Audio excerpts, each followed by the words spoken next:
Right. So just start off nice and easy.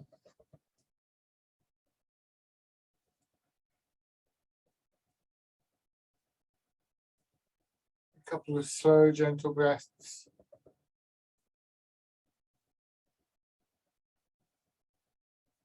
Give yourself a few moments to let your posture settle. Just remind yourself of the basic details. Weight a little bit forwards. Hips just settling back.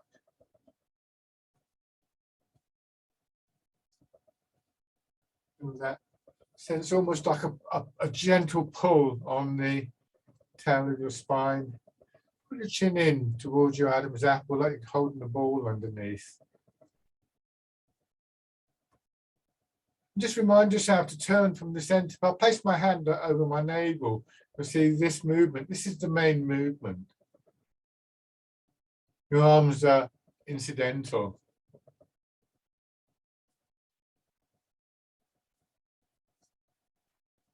Once again, just have a sense for what's needed. It might be a session where you think, yeah, I want to understand this bit better or something like that. Or you might just think, well, you know, I could just do with chilling out a little bit. I sometimes say to people, these exercises, these practices are a bit like a toolkit. And if you've got a toolbox and you use it, you take from it what you need in the first instance. So if you're hanging a picture up, you might need a hammer and some nails, or if you're fixing a bike, you might need a spanner, or yeah, that kind of thing. And as you get to know these tools better, you get a better idea of what works for you, when it's going to work for you.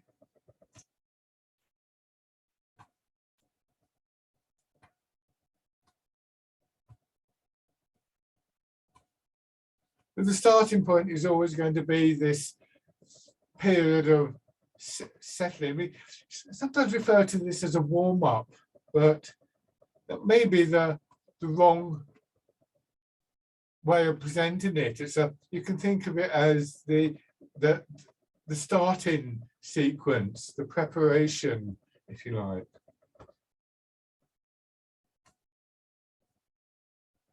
It's very much part of the whole process.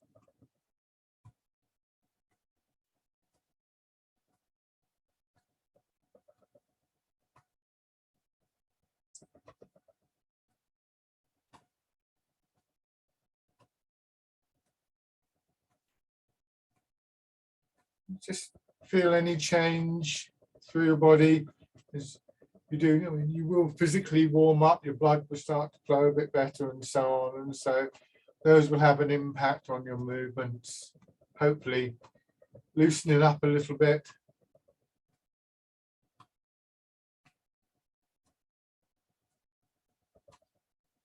Think about what's happening in the lower part of your back as you turn. Notice which way it's moving. So you broaden your view of yourself.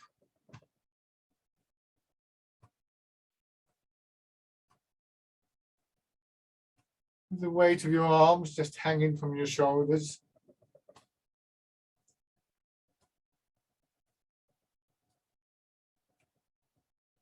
Keep in mind this idea of moving through water.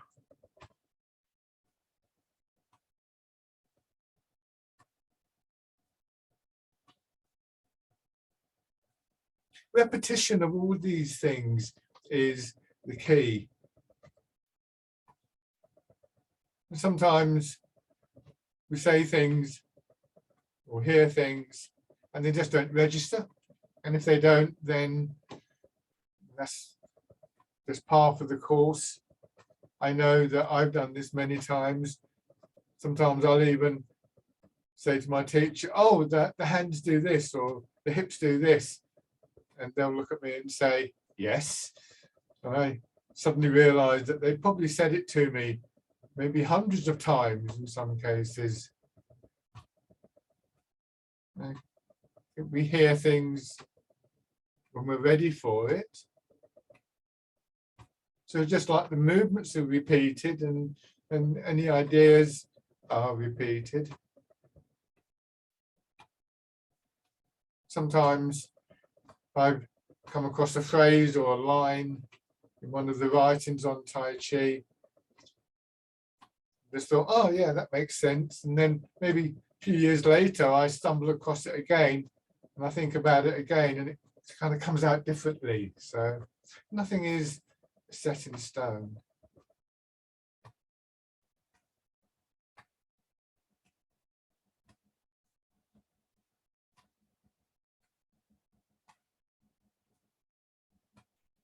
You may find that your attention is drawn to particular parts of your body. Hands are an obvious one, but particularly if there's an area a bit stiff in the back or the shoulder or something like that.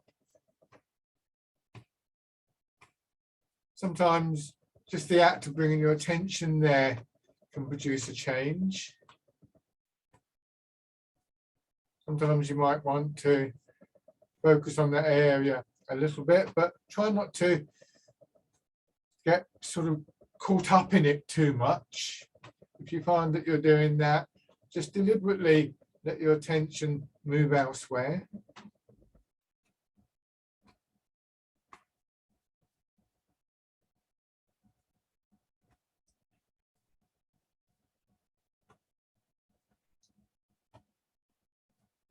So most of you present in the class have been doing this for a while, but at the start of a session, in a sense, we're all beginners.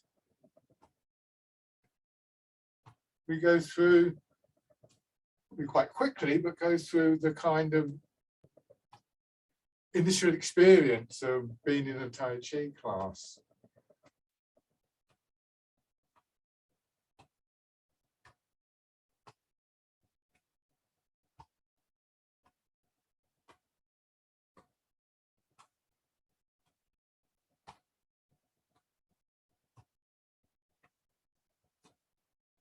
Still just surveying this inner landscape of your body. You feel the muscles of your back working. Can you feel any change in your legs? Notice whether you're moving the weight. Here, you see I'm moving the weight one way. Sometimes it works like this. Ideally, this exercise is done without that movement of the weight. But what you may find is that particularly if you're sort of moving across, I'm turning to my right, but my weight's gone into my left. If that's happening, it's quite possible that there's some tightness around that central area of your body. Don't force yourself against that. Just recognize that it's there. And if your body's, in a sense, pushing you one way, it's really important not to try to immediately correct that. See how it feels in the middle. Check out what's happening, where you might feel the tightening, but don't strain against it. Turn your hands palm forwards. Just raise your arms up to a comfortable height. Excuse me. Something pinching in my arm. It's better.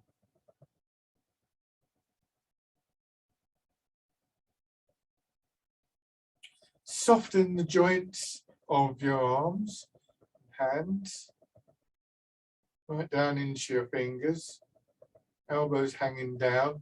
This won't necessarily mean more work for certain muscles in that area than if you were doing, say, this, because then some of the strain is actually on the joints, which you want to avoid. So if you're finding that your arms are stiffening up, lower them down a little bit. And then just slowly talk. Try and feel the support from your legs. Remember that the alignment of your body is going to be important. If I'm leaning right back like this, it's hard for my legs to support me, or if I'm the wrong way forwards. Move forwards and backwards a little bit if it helps. Gradually feeling that your legs have this sort of denser quality. I wouldn't say stronger, because I think that evokes a hard image. I think of your legs filling up with water or something like that, and eventually the water draining down through the feet. And then just see if you can feel a similar feeling, probably initially going up the middle of your body, almost like a column going up, but gradually spreading out through the rest of your body, so that you feel supported.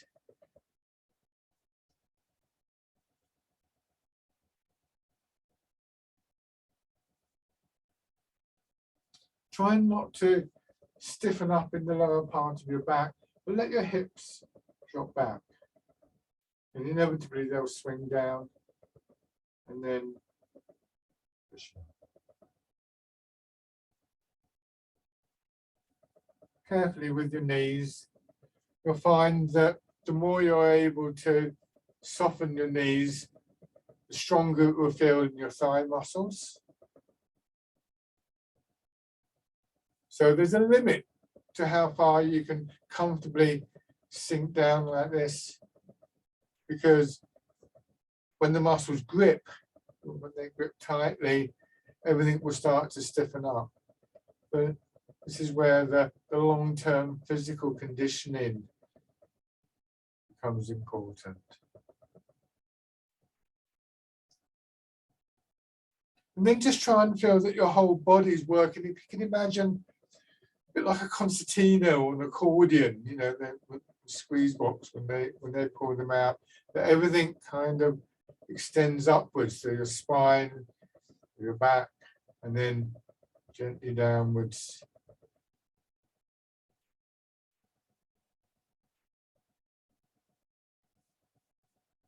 Just basically bend your elbows, don't lift your hands. If you bend your elbows, your fingers will come together, and then as you push up, that expansion in your upper body, pushing your elbows out a little bit, and then reversing that, going down.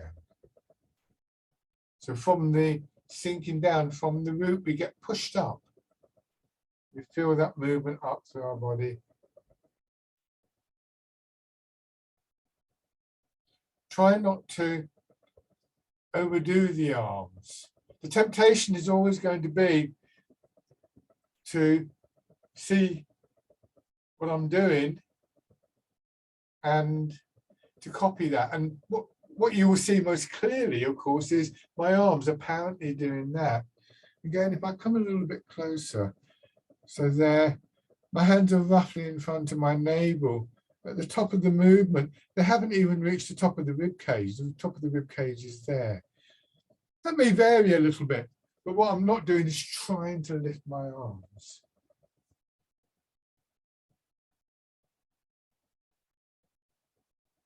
So sometimes we might want to focus on particular details,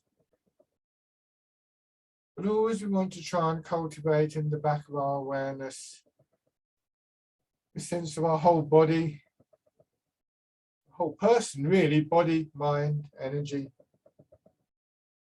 working as one unit.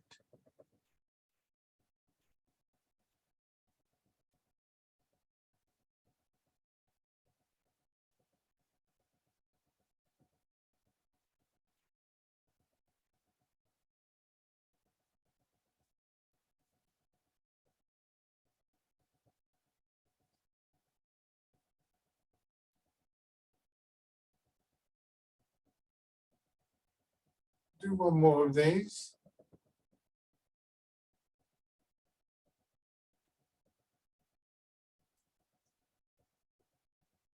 The low position, turn your hands out and push up. Remembering keeping your hands slightly in front of your shoulders, not pulled behind. The wild goose. Let's see if the image of the bird in flight adds anything to the movement. Maybe another image I quite often use with this is just the feeling of waving a feather through the air. How the feather responds to that resistance to the air pressure with that slight yielding, curving quality. You're more likely to feel that in your arms and your hands if you've got this connection through your whole body. Because if you're working too hard to move your arms, then you'll lose that ability to yield to the air pressure.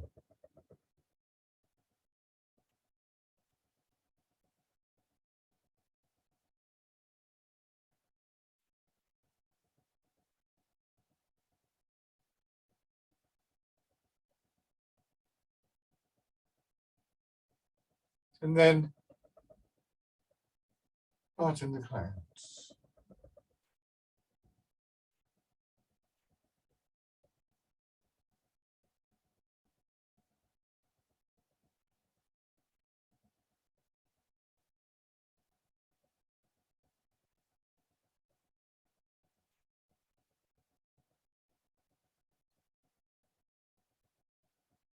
Don't try to slow your movements down. If you feel that you're going a bit fast, first of all, recognize that that's just a natural speed and rhythm for your body at the moment. Quite often there's an urge to hurry. What I should say is natural speed for your body and your mind. In a lot of cases, it's just a hastiness that we feel. And rather than thinking about I must slow down, which is quite a hard thing to do, maybe just sort of like let your attention rest in your feet or in the rise and fall of your hips or anywhere else really. So that from a meditational point of view, there's this gradual quietening of your attention, and you'll probably find that your movements will naturally slow down with that process.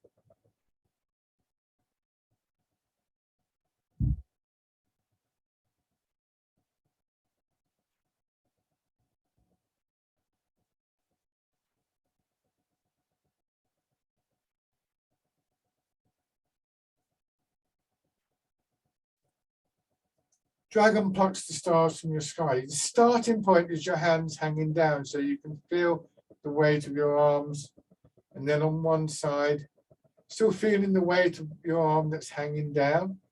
And giving yourself a chance to just feel the weight of the first arm. So wait until you feel the weight, wait until you feel the weight, and then start the other side. And rather than feeling that the movement just grinds to a halt for a moment, you can add to that, if you wish,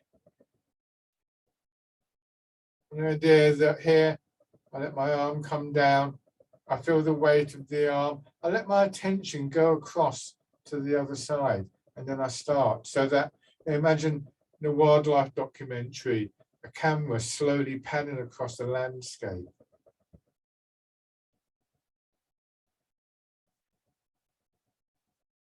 I emphasize that with this movement because I think this one and the next one, pushing in 4 directions, can be very telling to us because it's very easy to shortcut the movements and the stages of each individual exercise. And when just paying attention to certain details, you don't have to get those details right, by the way, it's just noticing. I suppose you could say, is there any weight in the arm? Even if you can't actually actively feel it. That act of noticing means that you're doing something, but not rushing into the next movement.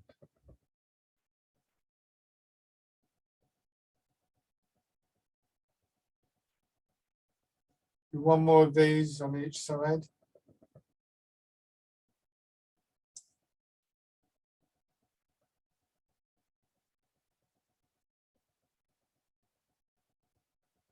Again, I'm going to come a bit closer so you can see more accurately what my arms, my hand might be doing. To make the change to pushing in 4 directions, I simply bend my elbow so I can still feel the weight of my arms. I push up just a little above my head. I need to go back now. And then down. And again, I just follow the movement downwards. I can feel the weight of my arms. And then I turn and push out. Again, that turn in the center of your body. Come back. Once again, just notice whether you can feel the weight of your arms or not. Turn the other way. Back. And then pushing out.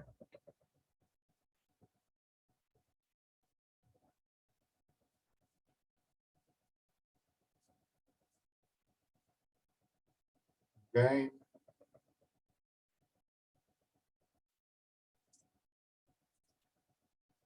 Another thing you might want to notice is whether you move more quickly on one stage or another.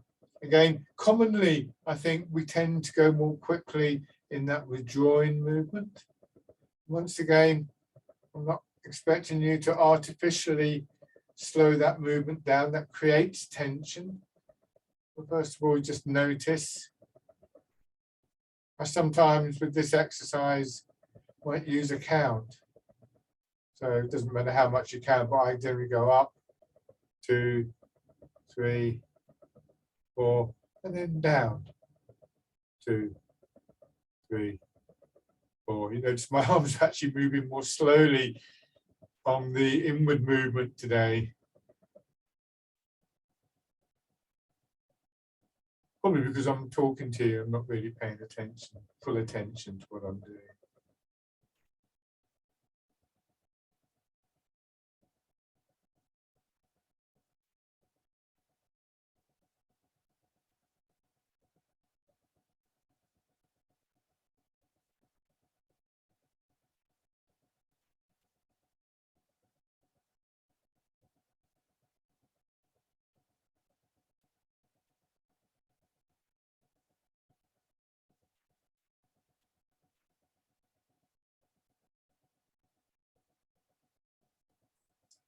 When you turn, try and stay upright. Remember that column-like feeling going up through the middle of your body.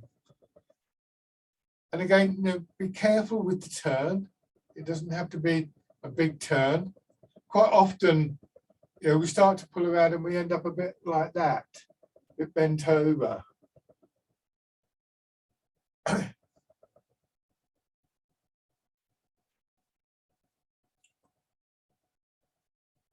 One more round.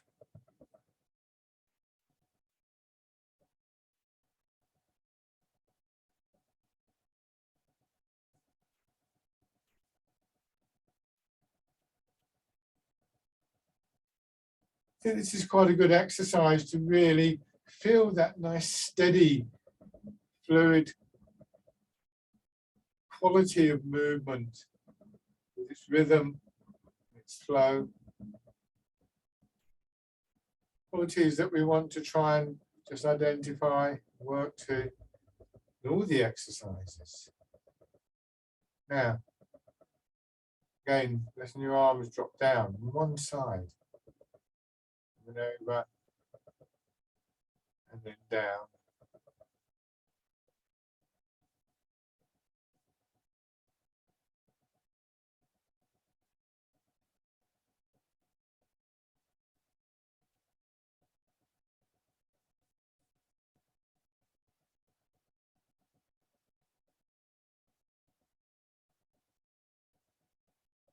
And then we can add a turn, again, the turn from the center of your body. And again, not too far. It doesn't have to be very far. And in fact, I would argue that with this exercise, it shouldn't be. So I've turned about, I don't know, 20 degrees, that's all.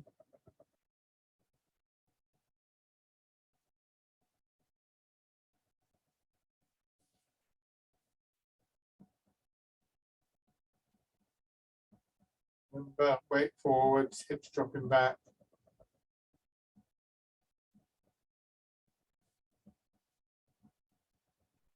And then switching sides.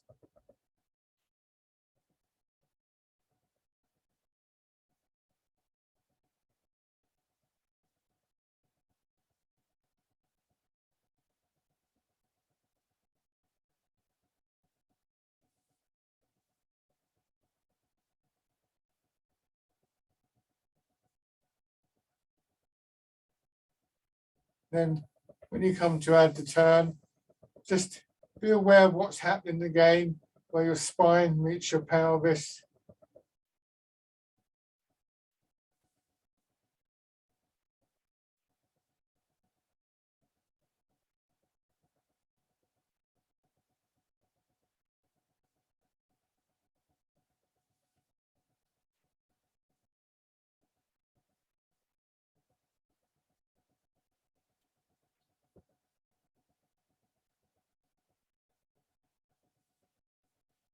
Now rowing a boat in the middle of the lake.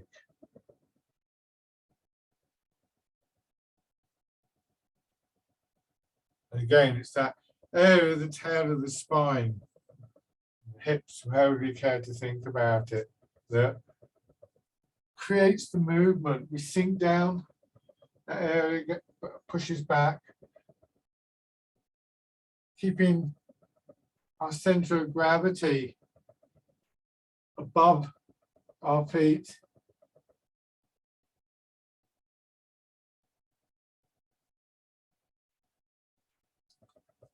Rowing a boat in the middle of the lake.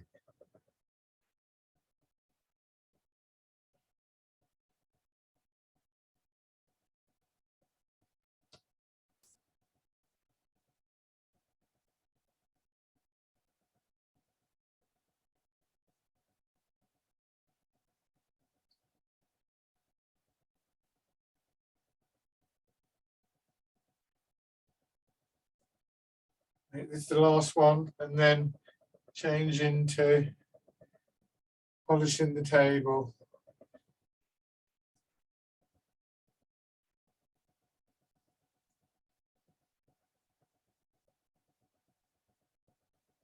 Smooth circle around, but again, notice that my hips go back, and I'm not trying to push my hands forwards. I'm just letting that inevitable movement that is produced from the hips to the shoulders to guide my hands around.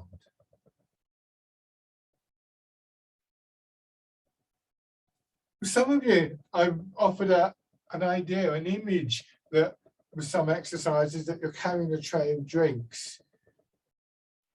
And actually, if you try to do this palm up, you could imagine the same thing.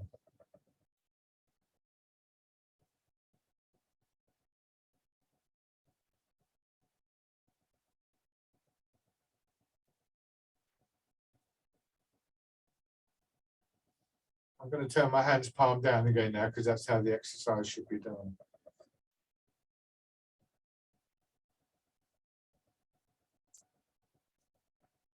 One more time.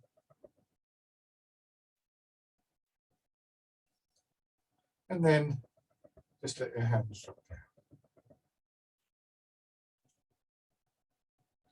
Check. Good. So our regular sort of like first, what, 20 minutes, half an hour, however long it takes, is always going through the same exercises, but your perspective on them can change, sometimes quite quickly, sometimes over a period of time. But they continue this process of, if you like, beginning in a sense, building the session, bringing your attention in to your body, and just gradually kind of centering yourself, and feeling the changes in your body as that happens. Now, just turning from side to side.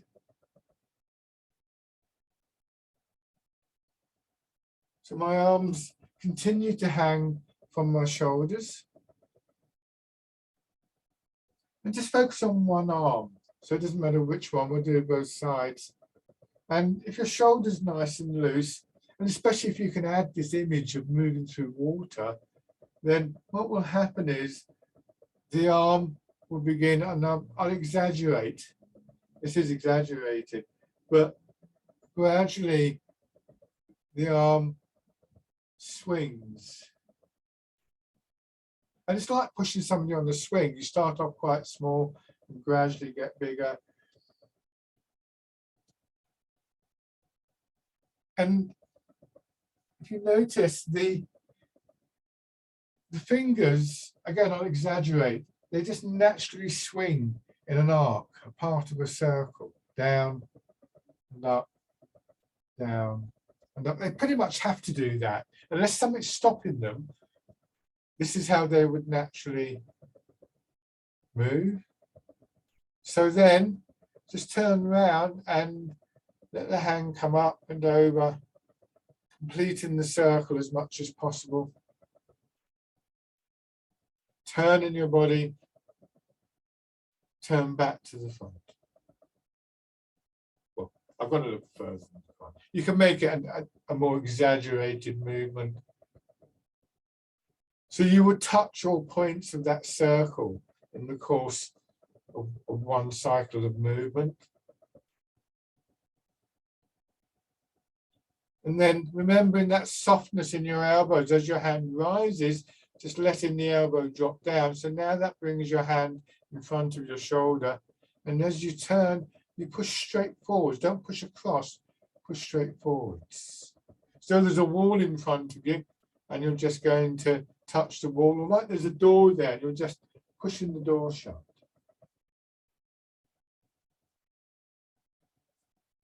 It's the turn in your center still that you want to have at the heart of the movement. Try that on the other side.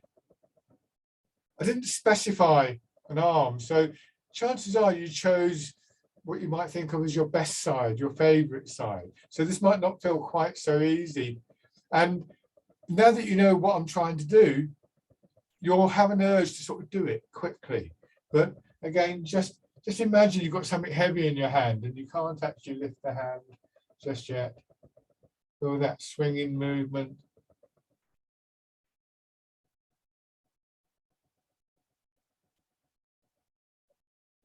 And then make the full circle a few times.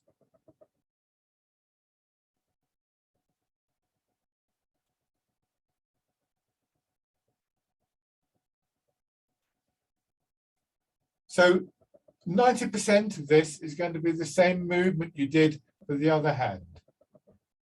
It's going to be the center turning, the torso turning, a little bit of movement in your chest and your shoulder blades. So this time, let your hand drop down. So it's a semicircle now, really. It's like your hand gets to shoulder height, your hand comes in, and then it's straight forwards. Again, just make sure that you are pushing forwards. So it feels like your body's turning away from your hand. Make sure you also bring your hand to your shoulder that's there, not out there somewhere. And this time, because 90% of the movement is going to be the same, as you turn, your other hand will come up to the same position, and then you'll get this little bit of a push-pull movement at this stage. Remember, bring your hand to your shoulder. Don't hang around out there. There, touch your shoulder. Try doing it with just a very deliberate, I'm going to touch the shoulder. And if you can see yourself in the camera, then what you should be seeing at this stage is the palm of your hand moving towards you.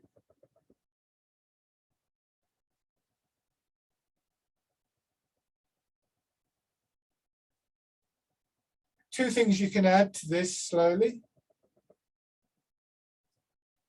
One is that as your hand comes up, you can let your wrist soften just a little bit as well. And you can look out the corner of your eye to see the hand. But turning back to the front fairly quickly.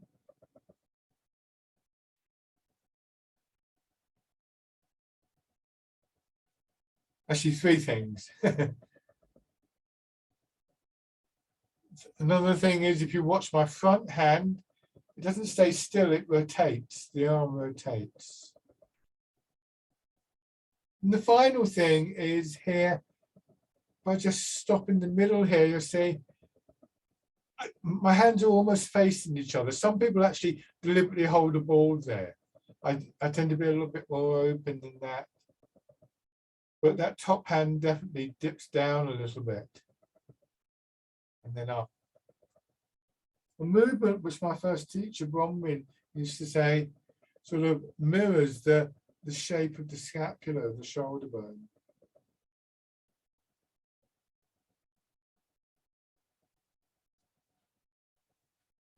This is simply called circling arms.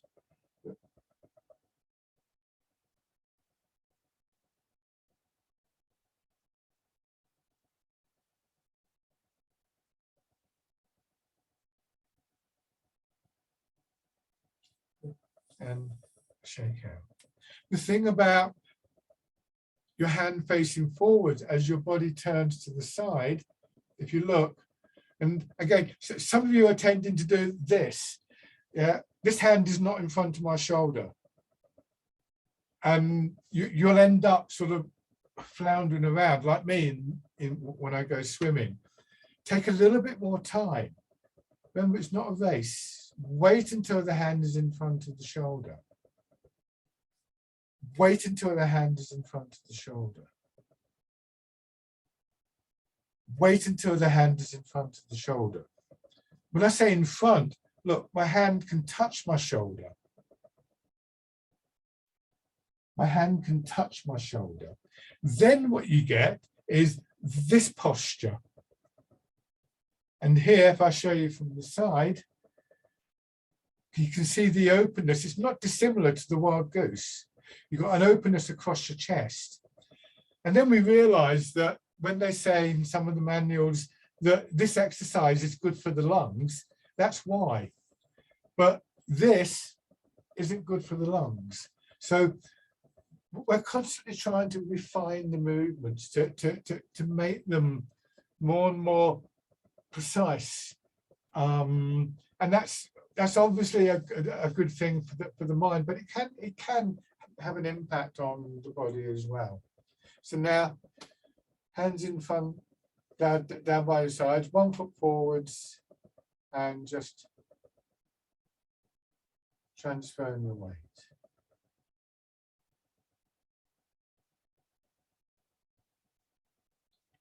Remember, this is a movement that has its origin in your feet.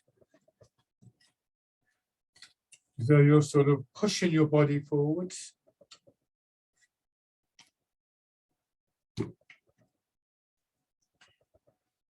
And again, you take a moment just to settle. So this aspect of not rushing, or finding particular points in an exercise, those moments when we wait until the hand comes to the shoulder or to the hips, or comes down and we feel the full weight, or in this instance, the weight takes a moment to settle into each foot, are very much part of the movement, what is referred to as the stillness within the movement.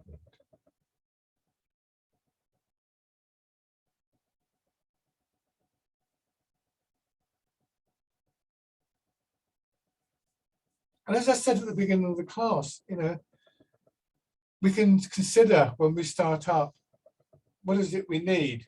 And that too is an expression of that stillness. It might be that you want, I want to get an exercise, I want to do something, and I want to understand this. That's a fair enough aim. But if it's not appropriate, you might just be thinking, do you know what? I listened to the news this morning and it was horrible. And what I really just want is that stillness, that calmness that comes with with Tai Chi. So you sort of just shelve that. Yeah, I'll find out about that exercise tomorrow, or maybe I'll email Mike and ask him a question about it or something like that. You don't have to do it today. Yeah. So it's good to feel that sometimes we're able to progress. But sometimes it's like, you can go back, it's like reading a book that you've read before. You don't always have to do something new. Just appreciate the quietness, the calmness. Beginning to raise your toes and your heel. The last 2 years, one of the features really for some of us at least was just how much the whole business of the pandemic has enforced a settling, a quietening. And although that's been very hard for some people, we need to acknowledge that. There's been many examples of where people have felt a benefit to that.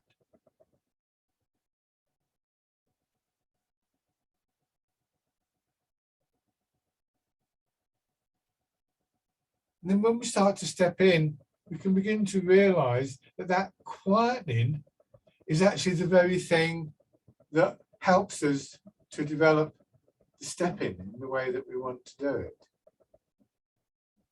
Soften the body, taking your time, being precise about the placement of your feet, all of those things. And the initial support for doing all of that are really directly related to this stillness.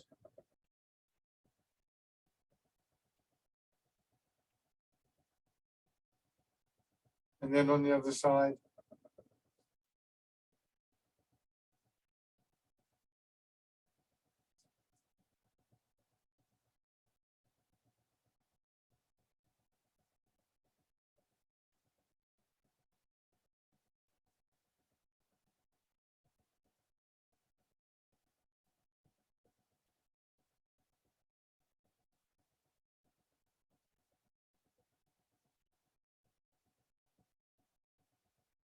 Raising your toes and your heel.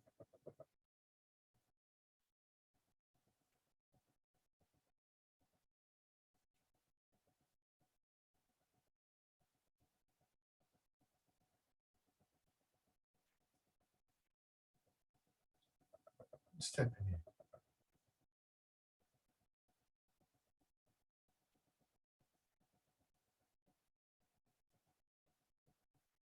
Well, you will find after a while, if you practice deliberately pausing, it just becomes part of how you habitually move and how you habitually do anything, really.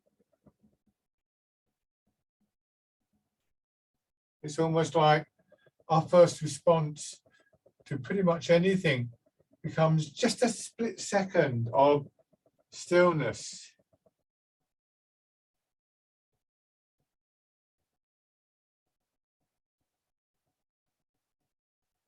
And then stepping through.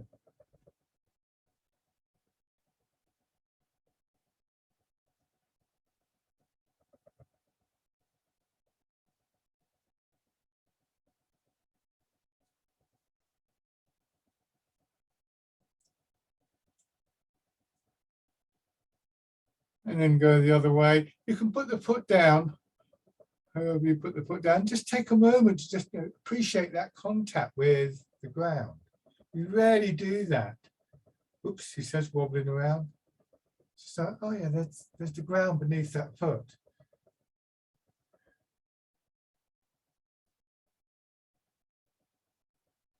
It's an appreciation of the act of walking. And shake out. A couple of weeks ago, with one of my seated classes, I took them in great detail through the raises of the heel. Once I got them standing, and a lot of some people quite new, a lot quite frail, quite wobbly, and to do it step by step, stage by stage. And I noticed that actually, when I got to the stepping part of it, they were all doing quite well. It was visibly better than it had been a few months before. And I almost said that to them, but I waited and then changed legs, and they all started doing this straight away. They just rushed into it, whereas we'd taken a good 3 or 4 minutes beforehand to do it, and they were wobbling all over the place. So instead, I just fed back to them that the first time they did it, it was great because they took a lot of time, and the second time they did it, they rushed into it. I've got to do this. I've got to get. I've got to get there. It's not needed. It's just Tai Chi, and I always remind people, I can't do it here, but when I'm teaching face to face, my promise to people is always, if the building catches fire, I'll let people know, and then we can move quickly. But ordinarily, we wouldn't bother doing that in Tai Chi.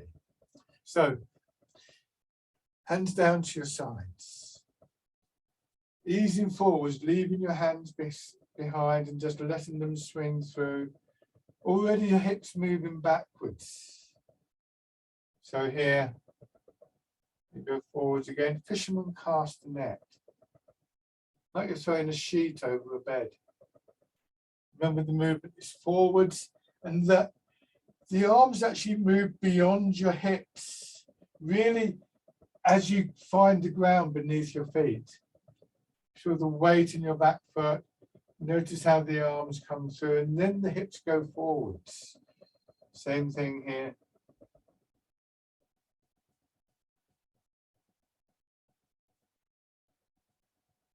So applying ourselves to those little details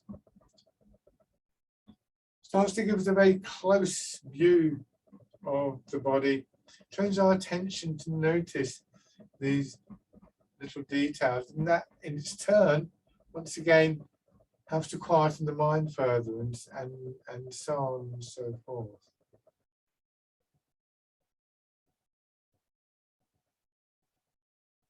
Those of you more familiar with this process, what else is there to notice? I'm talking about being still, but stillness is not necessarily the absence of movement. It's just the settling in of movement. So what is happening within your body when you cease to move the weight, but start to think in terms of your weight sinking down? Where do you feel that happening? And then this time we change to pushing away, hands come in front of the hips, elbows go out. As you settle, the hands turn palm down and then forwards. As you settle and sink back, you come back, notice how the hands rotate and then forwards. So from the side, you'll see here, as I settled into the back foot, my hands take the shape that they need. My arms take the shape that they need.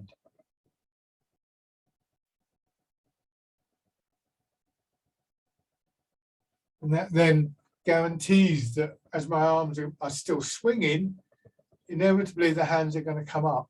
I don't need to lift my hands.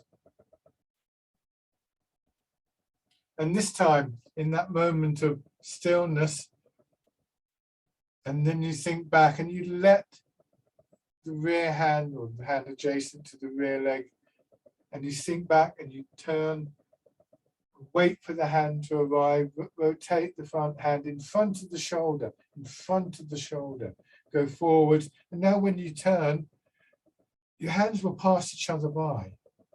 You wait on that front leg, you turn, come into position, hand is straight out, not across there, but in front and back. Turn. Feel that opening again across your chest as your body seems to turn away from the front hand. Elbow hanging down.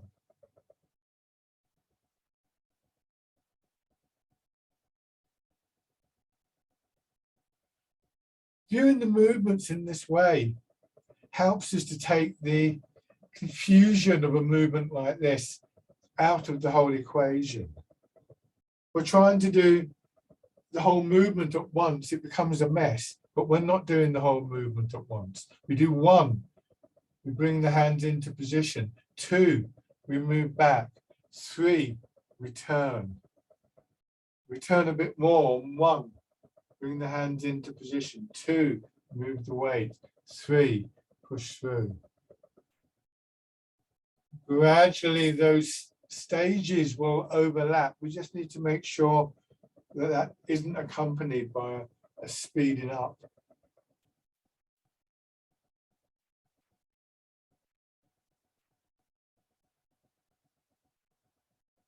Pulsing the monkey.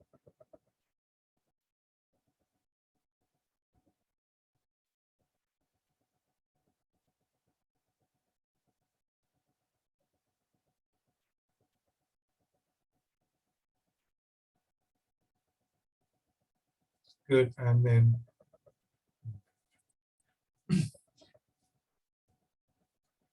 my first teacher, Bronwyn Hipkin, when she was teaching the Tai Chi forms, which are even more complicated than the one we've just done, constantly, I think almost every week she would say this, and it's always stuck in my mind. The seed of the next movement, or in our case, the next bit of the next movement, is in the movement that you're doing. So when you feel a sense of what we could call anxiety, we get back here and we want to, we're gonna, you're not sure what comes next. What are you doing right now? The seed of the next movement is in the movement that you're on. So the next movement will grow out of the movement that you're doing. And if the movement that you're doing isn't fully correct, then it's going to be harder to do the next movement. It's not just about getting the movements right. It relates directly to this meditational element of Tai Chi that says that we're going to be in this moment. And this puts Tai Chi in the same kind of general area as practices like mindfulness and so on and so forth. It really is one of the great benefits of the art. This is not just about achieving perfect posture or perfect movement. So start with your weight in your back foot, ease forwards. It's harder to do the more complex the exercise. The more there appears to be to remember, the busier your mind gets. So practice that idea, get the feel of that in the simple exercises like fisherman cast a net.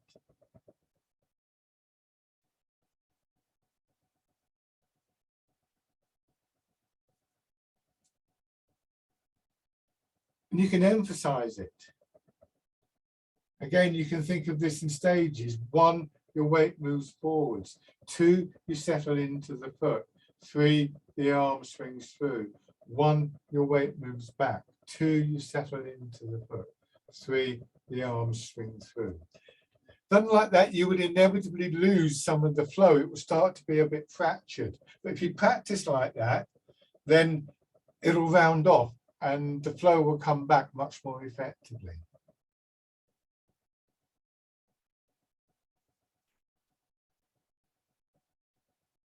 Pushing away.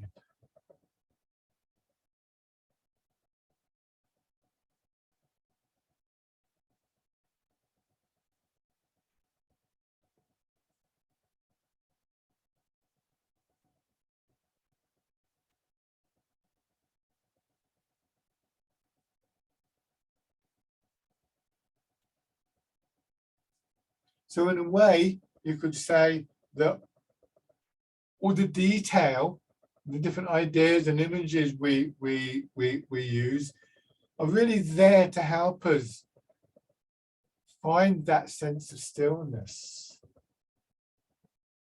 Keep a sense of being gently focused in our body.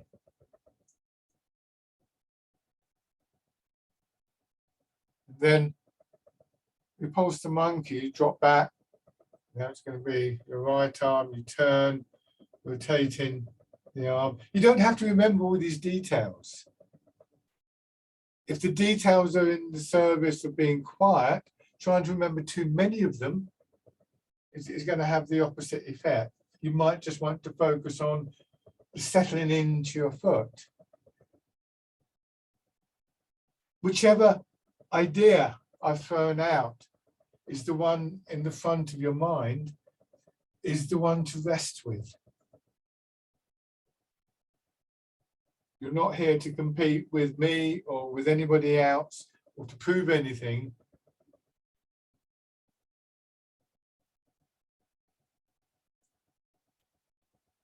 Other details will become useful to you in the course of time.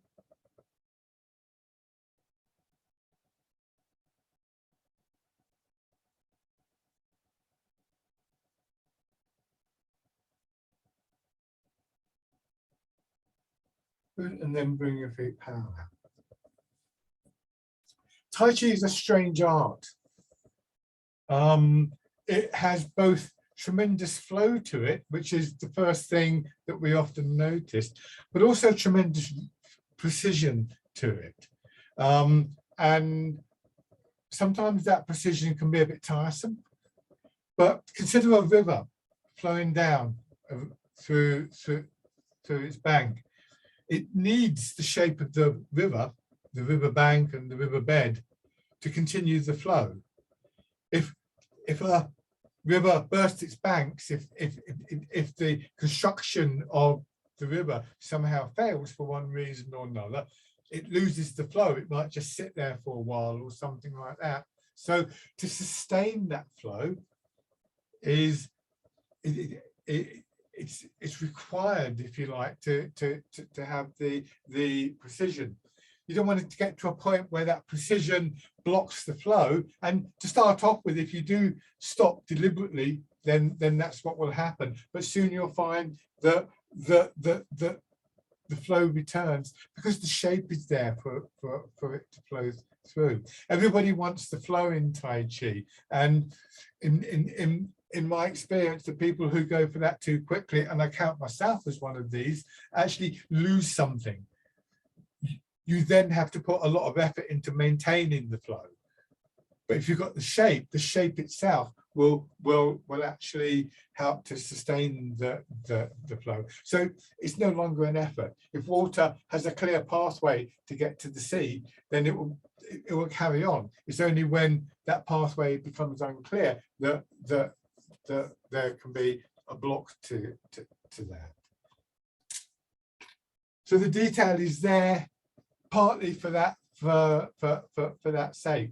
So pick up on whatever is actually kind of useful to you, and it might be something. There might be one or two things in the session you think I'm going to go away, and if you're thinking I'm never going to remember that, when we stop, just take 5 minutes if you got it, if you can, or 2 minutes, and just go over whatever it was that I said that you thought, oh yeah, that really makes a difference. Don't worry about the rest. Just think, oh yeah, stop here, or maybe, oh yeah, I've got that movement there. Whatever it actually is, just do it a couple of times yourself so that you remember.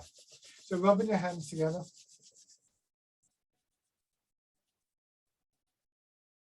And tapping over your face.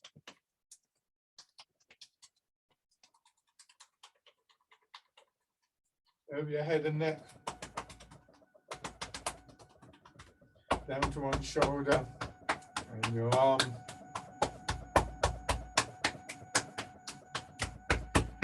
On the other side.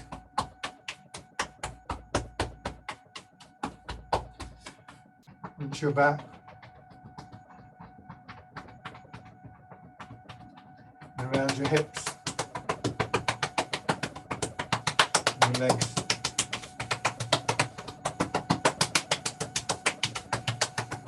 Nice and light on your belly and onto the upper part of your chest. Check out. Lovely. As embrace tiger, return to the mountain. Sinking down. Pushing up, a bit like the wild goose, but then before it becomes a strain, your hands coming around to hold the ball. Drawing in, turn your hands palm down, feel your hips dropping, drawing your hands down, yielding to the pull of gravity, and then waiting until you feel the push up.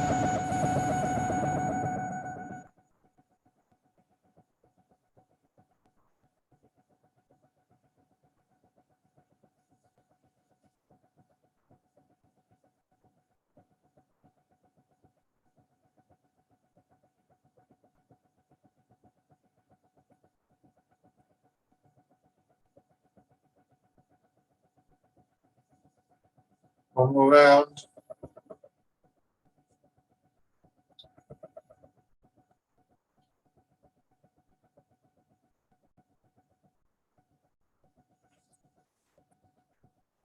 And stand.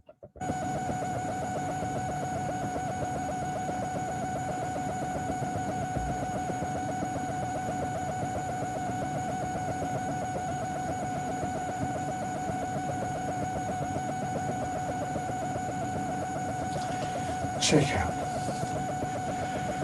Lovely, thank you very much, everybody. So, enjoy the rest of the day.